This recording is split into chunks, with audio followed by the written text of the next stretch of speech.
চার ব্যক্তির পরামর্শে আন্দোলনরত ছাত্র নেতাদের তুলে নিতে নিরাপত্তা বাহিনীকে নির্দেশ দেন শেখ হাসিনা। তারা হলেন সজীব ওয়াজেদ জয়, ওবায়দুল কাদের, আসাদুজ্জামান খান ও সালমান এফ রহমান। আত্মগোপনে থাকা আওয়ামী লীগের সিনিয়র নেতারা এমনটাই জানিয়েছে বলে দাবি ভারতীয় গণমাধ্যম ইন্ডিয়ান এক্সপ্রেসের। এই চারজনের প্রভাবে বাকি নেতাদের কথা শুনতেন না শেখ হাসিনা। দেশ ছেড়ে পালানোয় দলের সভাপতির প্রতিও ক্ষোভ এবং হতাশা জানিয়েছে আওয়ামী লীগের নেতারা।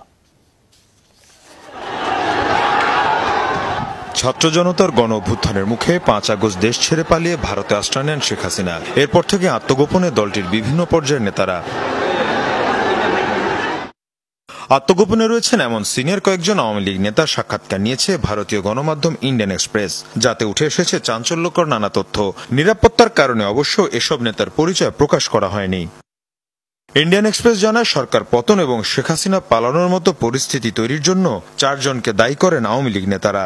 তারা হলেন শেখ হাসিনার ছেলে সজীব ওয়াজেদ জয়, সাবেক শিল্প ও বিনিয়োগ উপদেষ্টা সালমান এফ রহমান, আওয়ামী লীগের সাধারণ সম্পাদক ওবায়দুল কাদের এবং সাবেক স্বরাষ্ট্রমন্ত্রী আসাদুজ্জামান খান। ভারতীয় গণমাধ্যমকে আত্মগোপনে থাকা আওয়ামী লীগ নেতারা জানান, এই 4 নেতার উপর অন্ধবিশ্বাস ছিল শেখ হাসিনার। তাদের কারণেই অন্য কারো পরামর্শ নিতেন না। জুলাইয়ের শুরুতেই আন্দোলনরত শিক্ষার্থীদের সাথে আলোচনায় বসার পরামর্শ প্রত্যাখ্যান করেন শেখ হাসিনা। উল্টোই 4 জনের পরামর্শেই ছাত্র নেতাদের তুলে নিয়ে ভয়ভীতি দেখানোর নির্দেশ দেন সাবেক প্রধানমন্ত্রী। শেখ হাসিনা নাই, শেখ হাসিনা চলে গেছে, শেখ হাসিনা পালায় না। শেখ হাসিনা দেশ ছেড়ে চলে যাওয়ায় ব্যাপক প্রতিক্রিয়া দেখা দিয়েছে দলে। হতাশার পাশাপাশি ক্ষুব্ধ নেতারা ইন্ডিয়ান এক্সপ্রেসকে বলেন, দলের সভাপতি নেতাকর্মীদের পরিত্যাগ করেছেন। রিপোর্টে বলা হয়, 24-এর নির্বাচনে জয়ের পর আরও একগুঁয়ে ও জেদি হয়ে ওঠেন শেখ হাসিনা।